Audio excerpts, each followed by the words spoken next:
Hello students, welcome back after this short summer break. Today we are going to continue the last topic that we were discussing in the classroom, and that was galvanic cells.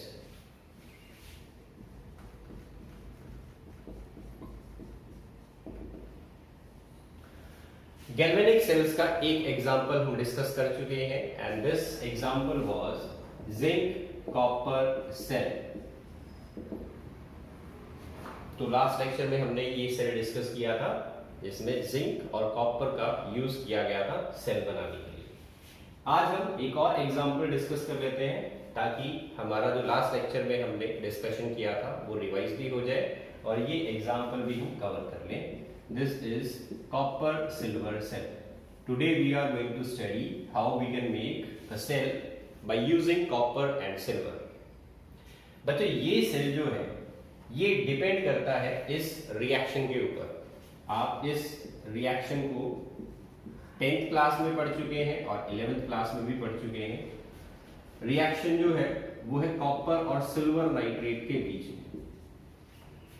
तो suppose हमारे पास एक beaker है और इस beaker के अंदर हमने silver nitrate solution जो है इसको प्रिपेयर किया हुआ है.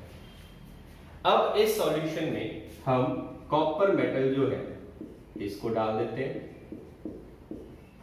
कॉपर मेटल डाल दिया हमने इस सॉल्यूशन के अंदर. अब आपको ये बताना है क्या ये रिएक्शन पॉसिबल है, और अगर रिएक्शन पॉसिबल है तो प्रोडक्ट क्या बनेंगे. तो देखो बच्चों, copper is a more reactive metal than silver. आपको रिएक्टिविटी सीरीज जो आपने 10th क्लास में पढ़ी थी वो याद होगी और 11th क्लास में भी हमने इलेक्ट्रोकेमिकल सीरीज पढ़ी है.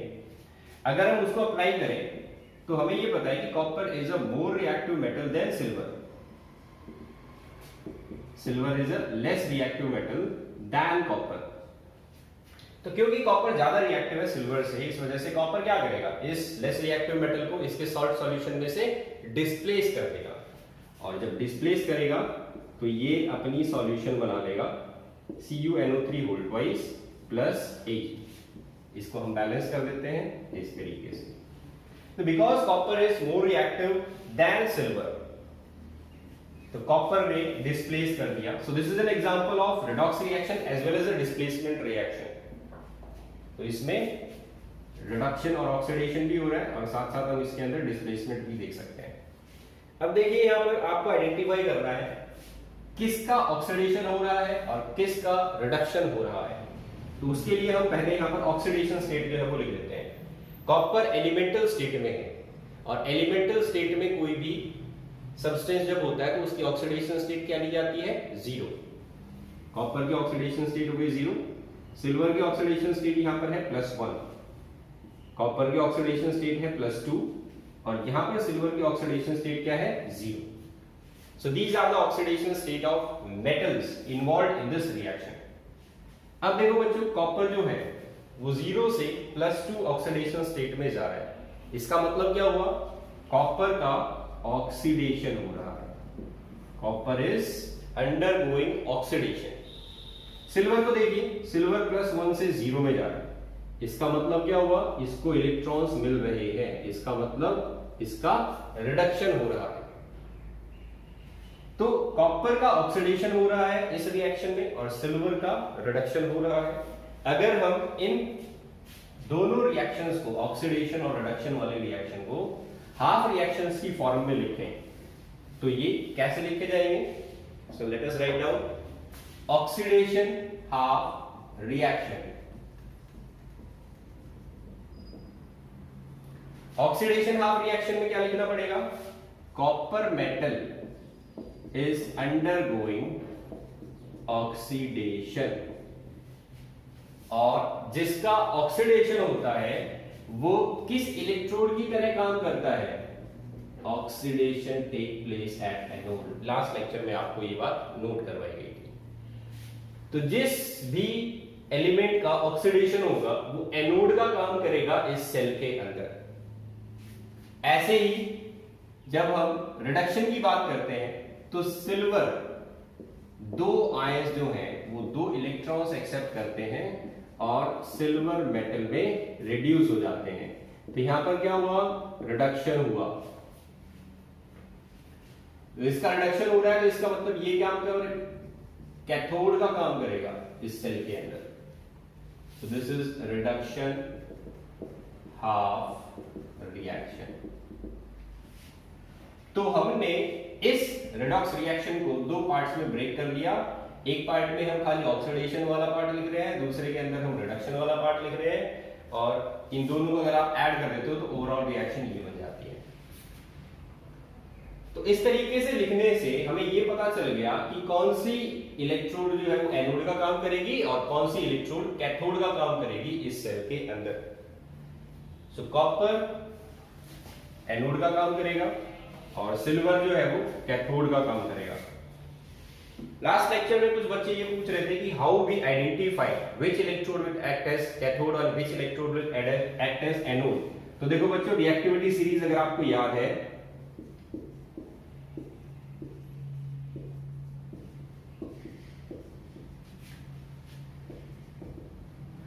आपके पास अलग अलग मेटल्स होते हैं सीरीज के अंदर, और इन मेटल्स में से जो भी दो मेटल्स आप यूज करने वाले हैं सेल बनाने के लिए, तो सपोज मैं कैल्शियम और एल्यूमिनियम का सेल बनाना चाहता हूं, तो कैल्शियम कहां लिखा है सीरीज में? ऊपर। एल्यूमिनियम कहां लिखा है? नीचे। इसका मतलब कैल्शियम ज्यादा रिएक्टिव है। जो ज्यादा रिएक्टिव होता है उसका क्या होता है? ऑक्सीडेशन। और जो ऑक्सीडेशन शो करता है वो कौन सी इलेक्ट्रोड का काम करता है? एनोड का। दूसरा जो मेटल है जो कम रिएक्टिव था उसका क्या होगा? रिडक्शन होगा। और रिडक्शन किसका होता है? जहां कैथोड होती है उस इलेक्ट्रोड पे रिडक्शन देखने को मिलता है। तो अगर मैं जिंक और कॉपर की बात कर रहा हूं तो जिंक रिएक्टिविटी सीरीज में कॉपर से ऊपर लिखा होता है, तो इसका मतलब जिंक ज्यादा रिएक्टिव है। ज्यादा रिएक्टिव है तो इसका ऑक्सीडेशन होगा, और ऑक्सीडेशन होगा इसका मतलब ये एनोड का काम करेगा। कॉपर जो है ये कम रिएक्टिव होता है। कम रिएक्टिव होता है इस वजह से इसका रिडक्शन होगा, और रिडक्शन जिसका होता है वो कैथोड का काम करता है। तो इस तरीके से आप जो भी सेल बनाना चाहते हैं, जिस भी मेटल का यूज करके बनाना चाहते हैं, आपको ये आइडेंटिफाई करना होगा कि कौन सा मेटल ज्यादा रिएक्टिव है और कौन सा मेटल कम रिएक्टिव है। जो ज्यादा रिएक्टिव मेटल होगा वो एनोड का काम करेगा उस सेल के अंदर, और जो कम रिएक्टिव मेटल होगा वो कैथोड का काम करेगा उस सेल के अंदर। तो ये पॉइंट आप नोट कर लेना। तो कॉपर और सिल्वर में कॉपर जो है वो काम करेगा एनोड का और सिल्वर काम करेगा कैथोड का। अब देखिए इस सेल को हम ड्रॉ करते हैं, बनाते हैं इस तरीके से। तो हम दो बीकर लेते हैं, क्योंकि गैल्वेनिक सेल के अंदर ये बोला गया था कि आप रिडक्शन और ऑक्सीडेशन रिएक्शन को अलग अलग कंटेनर में करवाएंगे। तो दो अलग अलग बीकर लीजिए, इनके अंदर हमने दो इलेक्ट्रोड्स को लगा दिया।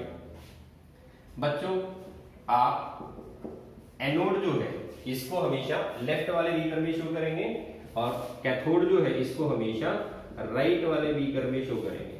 ये कन्वेंशन है, ये डिफॉल्ट सेट कर रखा है कि जब भी हम बुक्स के अंदर कोई डायग्राम देखते हैं उसमें हमेशा एनोड जो है वो आपको लेफ्ट साइड में बनी हुई मिलेगी। तो ऐसा कन्वेंशनली जो है वो फॉलो किया जाता है। ऐसा कुछ हार्ड एंड फास्ट नहीं है, बट फॉलो कर रहे हैं तो आप भी इस चीज को फॉलो करेंगे। ये कॉपर इलेक्ट्रोड है, ये सिल्वर इलेक्ट्रोड है।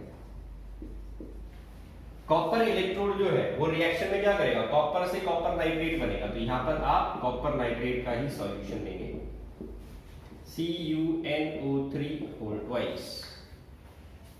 और यहां पर क्या होगा? सिल्वर नाइट्रेट जो है वो कन्वर्ट हो जाएगा सिल्वर में, तो यहां पर भी आप सिल्वर नाइट्रेट की सॉल्यूशन जो है वो लेंगे। ये हमारा एक्सटर्नल सर्किट हो गया जो वायर से बना हुआ है, और ऐसे ही हम इंटरनल सर्किट जो है ये कंप्लीट करते हैं, नहीं तो हमारा सेल जो है वो ज्यादा देर तक काम नहीं करेगा अगर नहीं लगाओगे तो ये हो गया सॉल्ट ब्रिज, जिसको हम बोलते हैं इंटरनल सर्किट। तो ये सेल जो है ये हमारा बन गया कॉपर सिल्वर सेल। अब देखो बच्चों, according to these reactions anode पे क्या हो रहा है? एनोड पे हो रहा है ऑक्सीडेशन, और ऑक्सीडेशन जब होता है तो क्या होते हैं? इलेक्ट्रॉन्स प्रोड्यूस होते हैं। तो ये इलेक्ट्रॉन्स कहां जाएंगे? ये इलेक्ट्रॉन्स इस इलेक्ट्रोड पे जमा हो जाएंगे। रिडक्शन जहां पर होता है जिस इलेक्ट्रोड पे, वहां पर क्या होते हैं, इलेक्ट्रॉन्स कंज्यूम हो जाते हैं। इलेक्ट्रॉन्स कंज्यूम होंगे, इसका मतलब नेगेटिव चार्ज कम, इसका मतलब पॉजिटिव चार्ज एक्यूमुलेट। तो यहां पॉजिटिव चार्ज जो है वो एक्यूमुलेट हो जाएगा इस इलेक्ट्रोड पे। तो कॉपर की इलेक्ट्रोड जो है इसके ऊपर साइन कौन सा आएगा, इसका साइन रहेगा नेगेटिव, और सिल्वर की इलेक्ट्रोड पे साइन कौन सा आएगा, पॉजिटिव। तो ये साइन कन्वेंशन जो है वो इस तरीके से आपको इन रिएक्शंस में यूज करके ध्यान रखना है। Copper electrode negative sign, silver electrode पे पॉजिटिव साइन। तो ये हो गया हमारा सेल। अब इसमें एक और चीज है, यहां पर इलेक्ट्रॉन्स एक्यूमुलेट होते जा रहे हैं, यहां पर इलेक्ट्रॉन्स कंज्यूम होते जा रहे हैं, इस वजह से एक पोटेंशियल डिफरेंस डेवलप हो जाता है इन दो इलेक्ट्रोड्स के बीच में। एक जगह जहां पर इलेक्ट्रॉन्स की अमाउंट ज्यादा है, दूसरी जगह जहां पर इलेक्ट्रॉन्स की अमाउंट बहुत कम है, ना के बराबर। तो इस पोटेंशियल डिफरेंस की वजह से इलेक्ट्रॉन्स जो है वो फ्लो करना शुरू कर देते हैं फ्रॉम एनोड टू कैथोड। तो हम ये लिख सकते हैं कि एनोड से कैथोड की तरफ इलेक्ट्रॉन्स फ्लो करते हैं। तो आपको कोई भी गैल्वेनिक सेल दिया जाए, अगर क्वेश्चन आपसे ये पूछा जा रहा है, ये बताइए इलेक्ट्रॉन जो है वो कहां से कहां फ्लो करेगा, तो आपको ध्यान रखना है जो भी एलिमेंट हमारा एनोड का काम करेगा वहां से इलेक्ट्रॉन फ्लो करके उस इलेक्ट्रोड पे जाएगा जो कैथोड का काम कर रही है। तो ये डायरेक्शन होगी इलेक्ट्रॉन्स के फ्लो की, फ्रॉम एनोड टू कैथोड।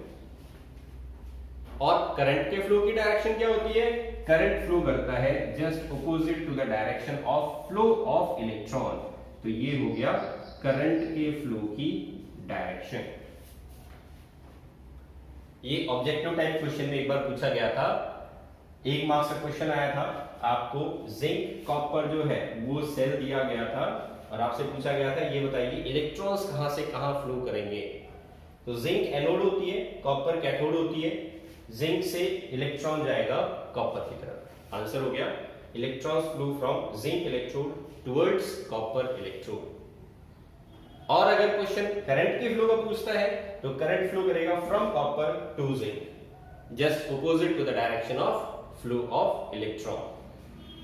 तो ये हो गया हमारा एग्जांपल कॉपर सिल्वर सेल का। अब देखिए बच्चों, एक सिस्टम बनाया गया, इस सिस्टम में हम इस सेल को रिप्रेजेंट करना जो है वो सीखते हैं। इस सेल को जो डायग्रामेटिकली हमने जितनी भी चीजें इसके अंदर स्पेसिफाई की उसको हम एक मेथड के फॉर्म में, एक मेथड का यूज करके किस तरीके से रिप्रेजेंट कर लेते हैं, अब हमें ये सीखना है। तो हमारा ये टॉपिक है representation of galvanic cell, representation of galvanic cell. इसके अंदर हम सेल को रिप्रेजेंट करना सीखते हैं। तो अभी मैंने जो सेल बनाया था, देखिए इसको हम किस तरीके से रिप्रेजेंट कर सकते हैं। इस सेल के अंदर एक तरफ हमारे पास कॉपर की इलेक्ट्रोड थी और एक तरफ हमारे पास सिल्वर की इलेक्ट्रोड थी। ये हमारा एक्सटर्नल सर्किट था और यहाँ पर हमने इंटरनल सर्किट लगाया था। तो ये कॉपर की इलेक्ट्रोड है और यहाँ पर इसको हमने डिप किया था कॉपर नाइट्रेट सॉल्यूशन में। ऐसे ही ये सिल्वर की इलेक्ट्रोड है और इसको हमने डिप किया था सिल्वर नाइट्रेट सॉल्यूशन में। तो देखो बच्चों, इस तरीके से इस सेल को रिप्रेजेंट किया जाता है। सबसे पहले ये एनोड साइड है और ये कैथोड साइड है। सबसे पहले हम डबल लाइन लगाते हैं। डबल लाइन का मतलब है सॉल्ट ब्रिज। इस डबल लाइन के दो साइड्स हो गए, एक लेफ्ट साइड और एक राइट साइड। लेफ्ट साइड में हम एनोड को रिप्रेजेंट करते हैं और राइट साइड में हम कैथोड को रिप्रेजेंट करते हैं।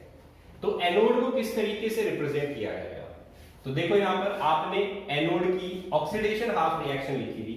कैसे लिखी थी, Cu changes into Cu2 plus 2 electron. ये रिएक्शन में लिखी थी जो एनोड पर हो रही है। तो हम इसी रिएक्शन का यूज करते हैं यहां पे। पहले आप लिखिए Cu सॉलिड, जो भी हमारा मेटल है जिसको हम एज एन इलेक्ट्रोड यूज कर रहे हैं, तो ये सिंबल यहां आएगा। इसके बाद एक सिंगल लाइन, सिंगल लाइन का मतलब होता है इंटरफेस।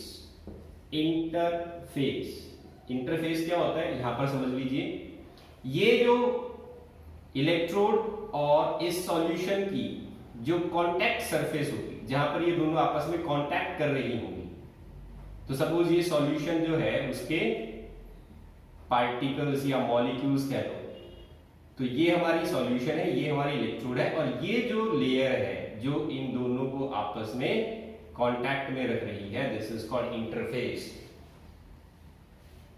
तो ये सिंगल लाइन इंटरफेस को दिखाती है। इंटरफेस का मतलब जहां पर मेटल इलेक्ट्रोड और सॉल्यूशन आपस में कांटेक्ट में होती हैं, उस लेयर को, उस रीजन को बोला जाता है इंटरफेस।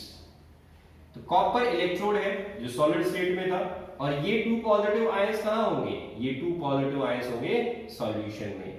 कहां से आए ये 2 पॉजिटिव आयन, जो हमने सॉल्यूशन बनाई थी उस इलेक्ट्रोलाइट से आए।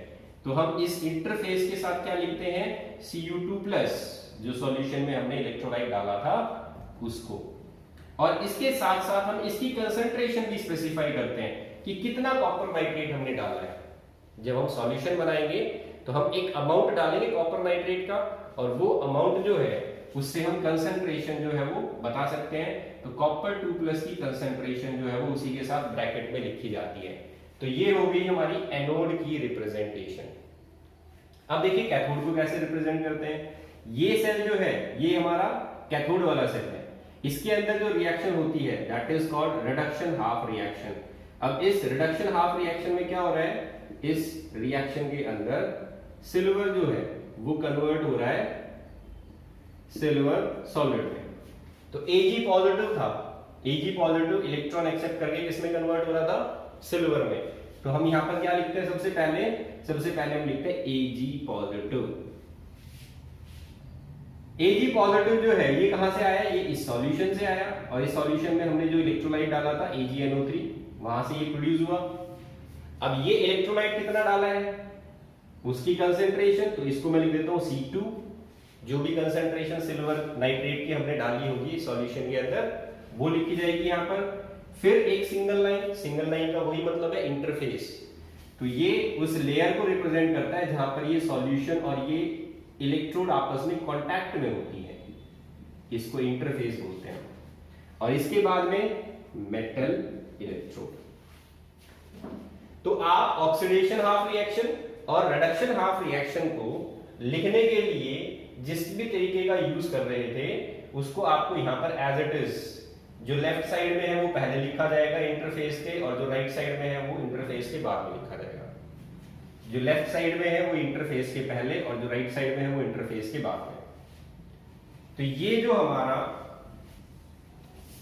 रिप्रेजेंटेशन है इसी को बोला जाता है सेल रिप्रेजेंटेशन, या इसको हम सेल फॉर्मूला भी बोलते हैं। This is called cell representation या फिर सेल फॉर्मूला। तो एक बार आपको दोबारा से बता देता हूं, हमारी एनोड जो है उसको लिखा जाता है लेफ्ट साइड में, और कैथोड को लिखा जाता है राइट साइड में। एनोड जो है इसको लिखते टाइम पहले इलेक्ट्रोड, इसके बाद इसके इलेक्ट्रोलाइट की कंसेंट्रेशन।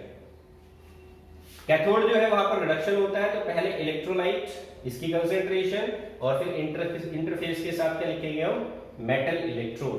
तो ये रिप्रेजेंटेशन जो है this is called cell formula और सेल रिप्रेजेंटेशन। तो इस रिप्रेजेंटेशन से हमें यह पता चला कि कौन सी इलेक्ट्रोड एनोड का काम कर रही है। तो जो भी आपने लेफ्ट साइड में लिखा हुआ है दिस इज योर एनोड, जो भी राइट साइड में लिखा हुआ है दिस इज योर कैथोड।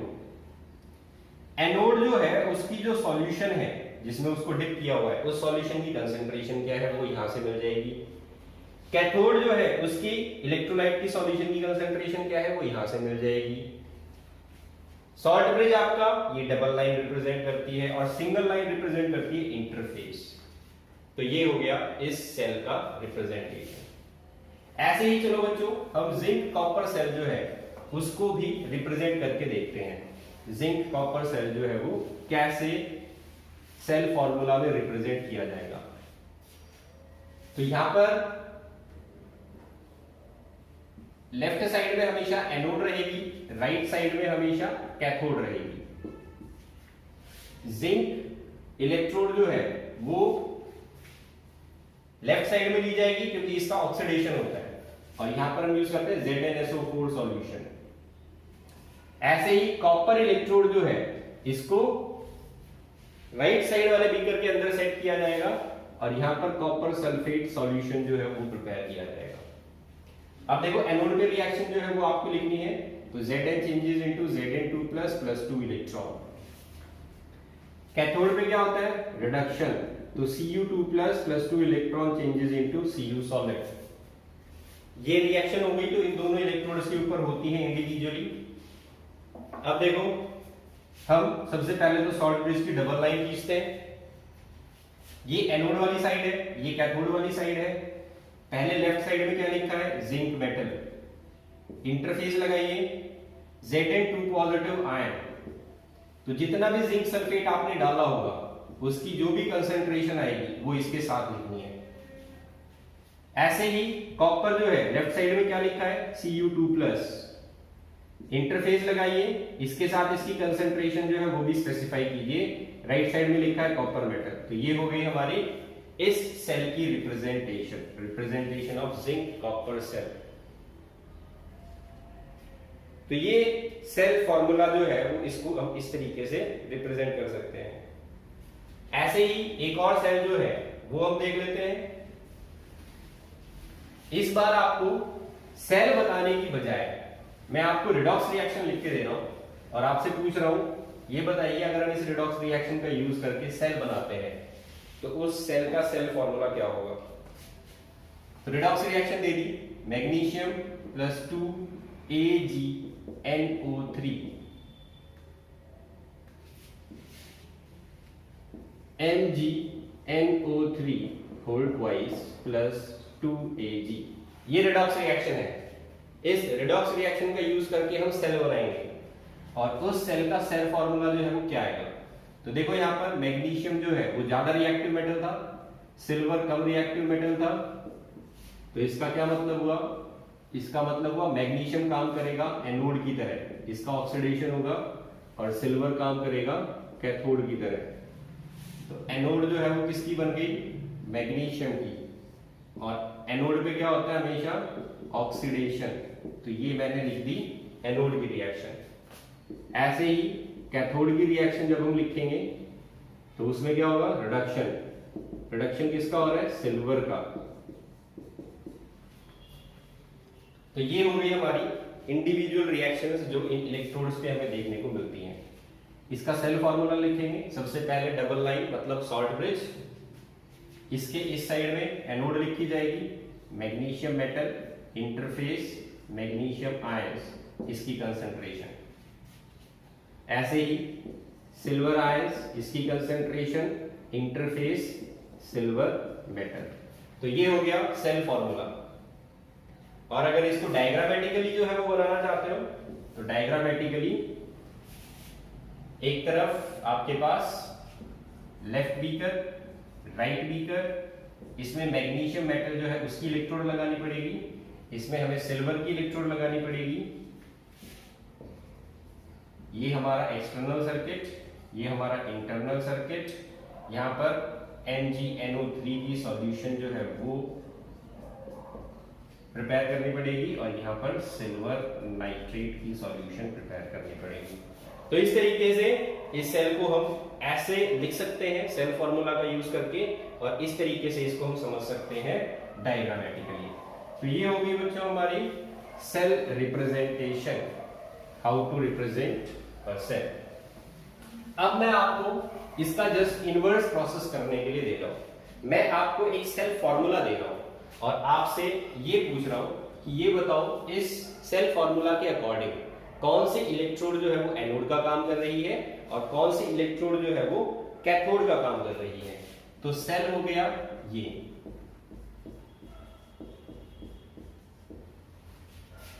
तो क्रोमियम Cr3+, CD2+/CD।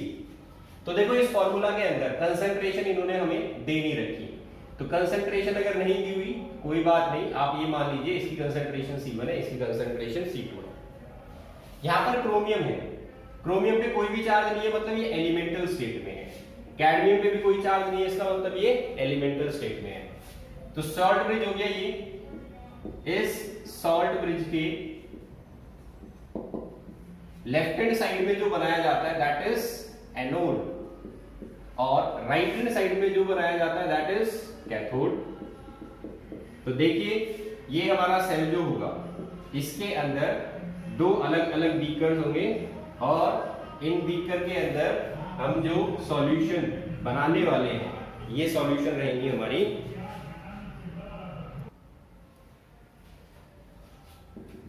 ये क्रोमियम की इलेक्ट्रोड जो है वो बनानी पड़ेगी, और ये कैडमियम इलेक्ट्रोड रहेगी। यहां पर हम क्रोमियम का इलेक्ट्रोलाइटिक सॉल्यूशन फिल करेंगे। तो सपोज हम Cr2SO4 क्रोमियम सल्फेट जो है उसकी सॉल्यूशन बना रहे हैं, यहां पर हम कैडमियम सल्फेट की सॉल्यूशन जो है वो प्रिपेयर कर लेते हैं CdSO4।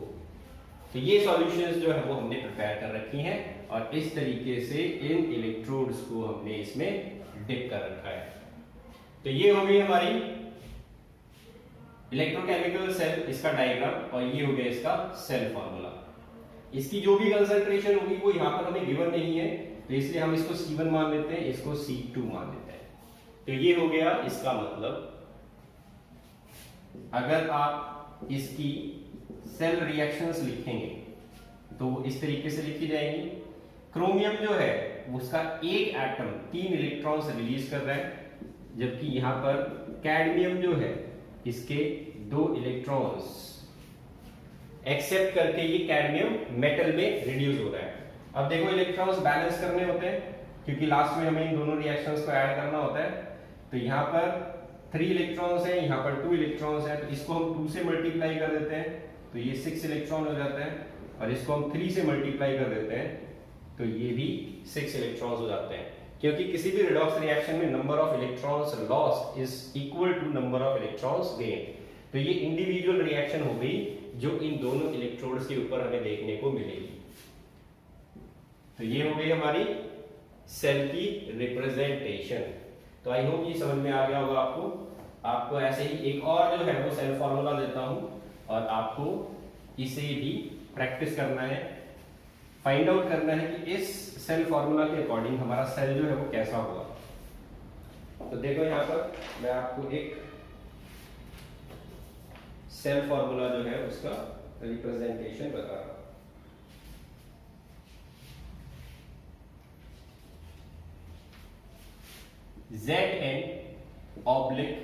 Zn/Zn2 plus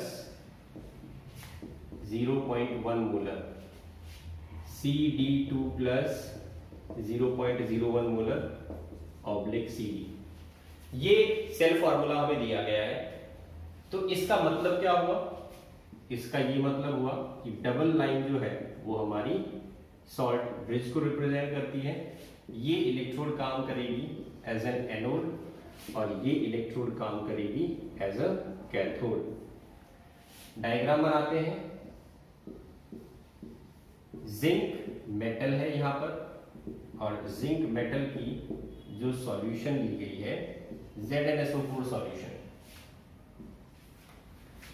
इस सॉल्यूशन की कंसंट्रेशन कितनी दे रखी है? 0.1 मोलर।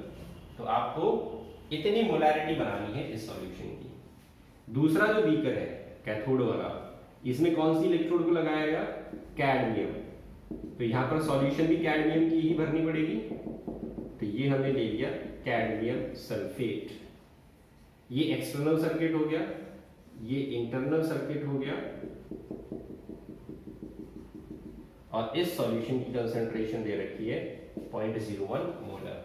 तो ये हो गया सेल, जिसको हम इस फॉर्मूला से रिप्रेजेंट कर रहे हैं यहां पर। और अगर हम इसकी रिएक्शंस भी लिखना चाहें तो जिंक जो है इसका ऑक्सीडेशन होगा, क्योंकि एनोड वाला बीकर है ये, तो ऑक्सीडेशन होगा तो ये 2 इलेक्ट्रॉन लूज करेगा। ऐसे ही कैडमियम जो है ये रिड्यूस होगा तो ये 2 इलेक्ट्रॉन एक्सेप्ट करेगा।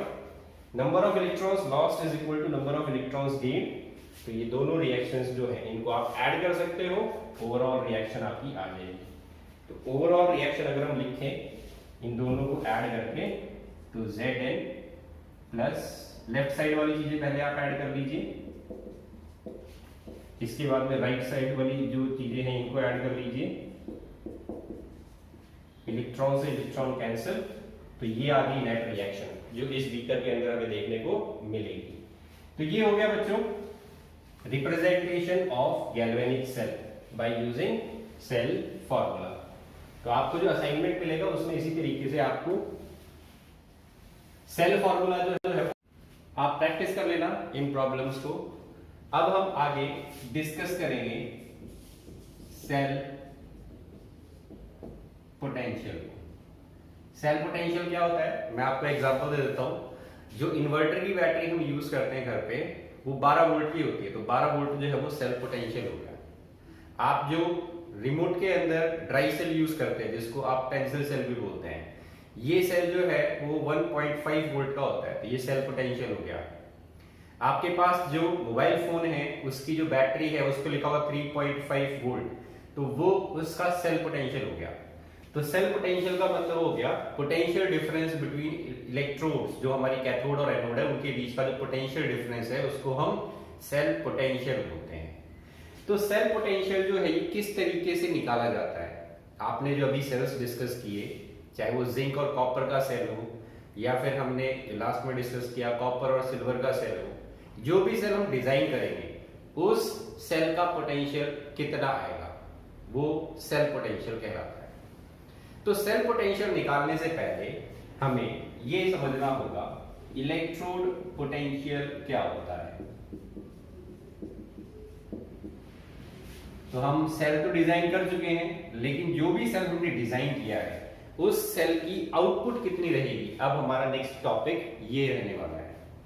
इलेक्ट्रोड पोटेंशियल जो है वो किसे बोलते हैं, तो देखो बच्चों, जब भी आप किसी इलेक्ट्रोड को किसी सॉल्यूशन के अंदर डिप करते हो तो उस इलेक्ट्रोड के ऊपर ये 3 पॉसिबिलिटी होती है चेंजेस की। ये 3 चेंजेस जो हैं वो आप देख सकते हो किसी इलेक्ट्रोड के ऊपर होते हुए जब आप उसको सॉल्यूशन में डिप करते हो। तो सबसे पहली पॉसिबिलिटी जो है वो ये है कि आपकी जो भी इलेक्ट्रोड है इसको आप जिस भी सॉल्यूशन में डिप कर रहे हो, तो सपोज मेरे पास एक मेटल है M और इस मेटल का इलेक्ट्रोलाइटिक सॉल्यूशन है ये मेटल जो है वो आयंस की फॉर्म में प्रेजेंट होगा सॉल्यूशन के अंदर और ये आयंस कंटिन्यूअसली मूव करते रहते हैं। तो मेटल का कोई आयन है इस सॉल्यूशन के अंदर जो इस इलेक्ट्रोड से आके टकराता है और टकराने के बाद वो बाउंस हो जाता है बिना किसी चेंज के। सबसे पहली पॉसिबिलिटी ये है, तो हम यहां पर लिख देते हैं this is case first, a metal ion या M positive ion in the solution strike with the electrode and bounce back in the solution। तो कहने का मतलब है कोई चेंज देखने को नहीं मिला इस केस में। ये है फर्स्ट केस। दूसरी पॉसिबिलिटी क्या है, सेकंड पॉसिबिलिटी ये हो सकती है कि मेटल का आयन इस इलेक्ट्रोड से जाके टकराए और टकराने के बाद इस इलेक्ट्रोड पे ये न्यूट्रलाइज हो जाए और यहीं पर डिपॉजिट हो जाए। M positive ion from the solution strike with the electrode and gets neutralized over it, इसी के ऊपर न्यूट्रलाइज हो गया। तो यहां पर रिडक्शन देखने को मिल रहा है आपको। थर्ड पॉसिबिलिटी क्या है,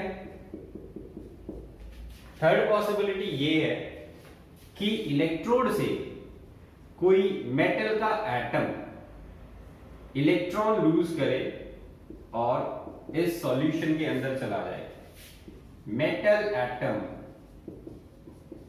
फ्रॉम द इलेक्ट्रोड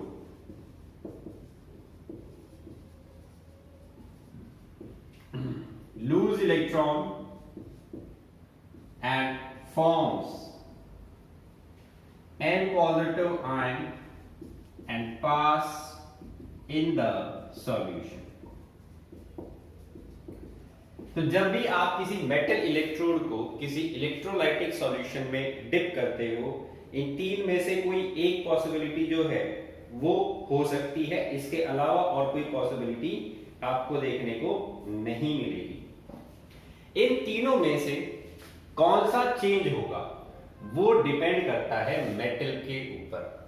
ये इलेक्ट्रोड जिस मेटल की बनी हुई है, सेम उसी मेटल का हमने यहां पर इलेक्ट्रोलाइटिक सॉल्यूशन लिया था, तो हमारा मेटल जो है उसकी नेचर कैसी है वो चीज डिटरमाइन करती है कि इन तीनों में से कौन सा बिहेवियर हमें ऑब्जर्व होगा सॉल्यूशन के अंदर। तो ये अब हम देखते हैं कि किस तरीके से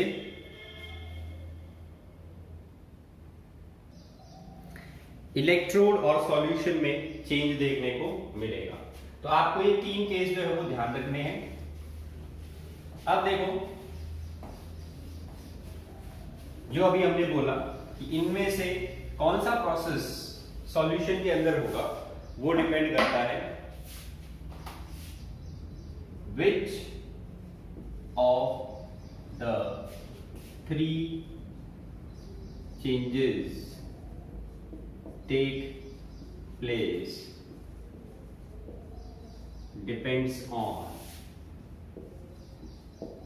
the nature of metal। Metal की नेचर पे डिपेंड करता है। तो यहां पर हम पॉसिबिलिटी देखते हैं, if the metal has a strong tendency to get reduced, then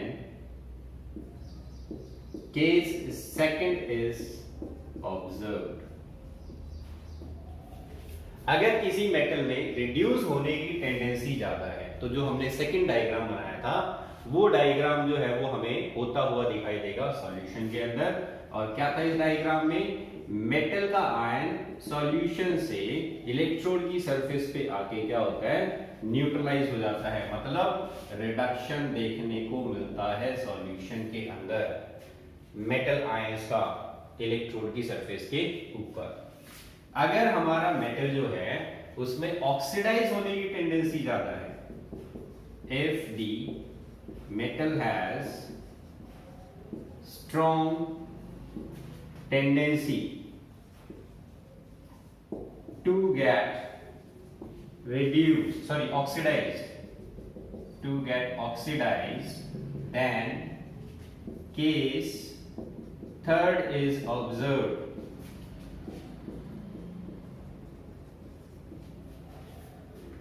तो अगर मेटल जो है उसमें ऑक्सीडाइज होने की टेंडेंसी ज्यादा है तो क्या होगा, मेटल के एटम्स इलेक्ट्रॉन लूज करेंगे और आयंस बना लेंगे, और ये आयंस जो है वो सॉल्यूशन में पास हो जाएंगे। अब देखो बच्चों, यहां पर दो चीजें जो है उनका आपको ध्यान रखना है।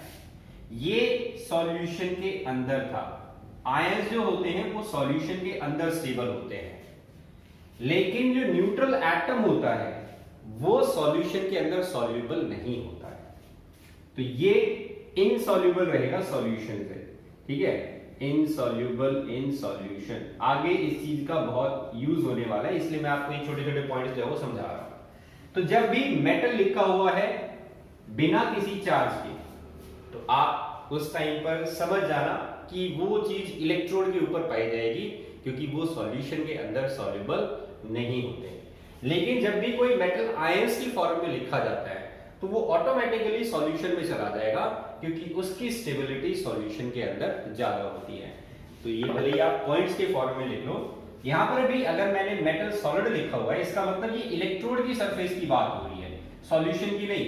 This atom is present on the electrode not in the solution.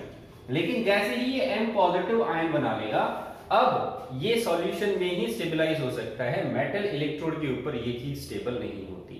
तो आयंस सॉल्यूशन में स्टेबल होंगे, न्यूट्रल एटम इलेक्ट्रोड के ऊपर स्टेबल होंगे। तो ये दो पॉइंट आपको यहां पर नोट करने हैं। The M positive ions are stabilized in the solution and metal solid मतलब metal atoms are stabilized on the electrode। इस बात का आप ध्यान रखना। तो दो पॉसिबिलिटी ये हो गई। एक पॉसिबिलिटी जिसमें हमने ये देखा कि अगर मेटल जो है उसकी रिड्यूस होने की टेंडेंसी ज्यादा है तो वो रिड्यूस हो जाएगा इलेक्ट्रोड की सरफेस पे जाके। सेकंड पॉसिबिलिटी, अगर मेटल हमारा ऑक्सीडाइज होने की टेंडेंसी ज्यादा शो करता है तो वो ऑक्सीडाइज हो जाएगा और ऑक्सीडाइज होने के बाद सॉल्यूशन में चला जाएगा आयंस की फॉर्म में। लेकिन if the metal is neutral, या फिर कह लो कि मेटल इज नॉन रिएक्टिव, या फिर noble metal, then it has neither tendency to get oxidized or reduced. Hence, case first is observed. तो जो नोबल मेटल्स होते हैं जैसे कि प्लैटिनम हो गया, प्लैटिनम जो है वो नोबल मेटल की कैटेगरी में आता है और ना ये ऑक्सीडाइज होता ना ये रिड्यूस होता। जिस स्टेट में आप इसको लेते हैं उसी स्टेट में ये रहता है। तो यहाँ पर आपको केस फर्स्ट होता हुआ दिखाई देगा। कोई अगर आयन इससे आके टकराता है तो वो as it is bounce back हो जाएगा और ये जो है वो इलेक्ट्रोड से सॉल्यूशन में पास ऑन नहीं होगा।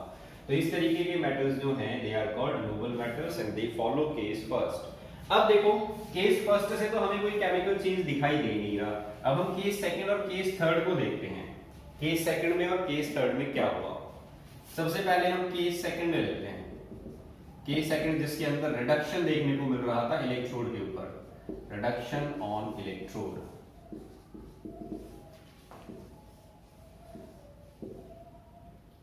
ये इलेक्ट्रोड थी मेटल की। मेटल के आयंस सॉल्यूशन से आते हैं, इस इलेक्ट्रोड के साथ टकराते हैं और यहां पर जाके रिड्यूस हो जाते हैं। अब देखो बच्चों, जब ये मेटल आयंस इस इलेक्ट्रोड से आके और स्ट्राइक करके रिड्यूस होंगे तो इस तरीके से हमें ये केमिकल चेंज दिखाई देगा। ये मेटल आयन कहां से आया? ये मेटल आयन आता है सॉल्यूशन से। यहां पर हमने सॉल्यूशन जो थी वो प्रिपेयर की थी और सॉल्यूशन सपोज हम मेटल क्लोराइड भी प्रिपेयर कर रहे थे, ये इलेक्ट्रोलाइट था जो हमने लिया था। तो इस मेटल क्लोराइड में क्या रहा होगा, M पॉजिटिव और Cl नेगेटिव, ये दो चार्जेस जो थे वो प्रेजेंट थे, एक कैटायन और एक एनायन। जितना पॉजिटिव चार्ज था उतना ही नेगेटिव चार्ज था इस सॉल्यूशन के अंदर जब हमने इस सॉल्यूशन को बनाया तब। लेकिन क्योंकि मेटल के आयंस इस इलेक्ट्रोड पे जाके रिड्यूस हो रहे हैं, इस वजह से क्या हो जाएगा, कुछ टाइम बाद में मेटल के आयंस हो जाएंगे कम, इनका नंबर डिक्रीज हो जाएगा। ऐसे केस में नेगेटिव चार्ज क्या हो जाएगा, ज्यादा हो जाएगा अपने आप इस सॉल्यूशन के अंदर। तो हम ये कह सकते हैं कि कुछ टाइम बाद में इस सॉल्यूशन के अंदर नेगेटिव चार्ज जो है वो ज्यादा हो जाएगा और पॉजिटिव चार्ज कम हो जाएगा। अब देखो इस इलेक्ट्रोड के ऊपर कंटिन्यूअसली क्या हो रहा है, इलेक्ट्रॉन्स का कंजप्शन हो रहा है। तो धीरे धीरे क्या होगा, इस इलेक्ट्रोड के ऊपर पॉजिटिव चार्ज जो है वो एक्यूमुलेट होना शुरू हो जाएगा इस इलेक्ट्रॉन के कंजप्शन की वजह से। इलेक्ट्रॉन्स के कंजप्शन से पॉजिटिव चार्ज आएगा तो पॉजिटिव और नेगेटिव चार्ज क्या हो गए, सेपरेटली जमा हो गए अलग अलग जगह पर।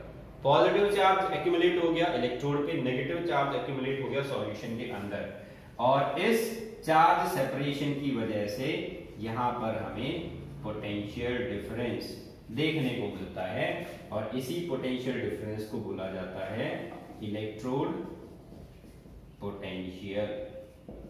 This potential difference is called electrode potential.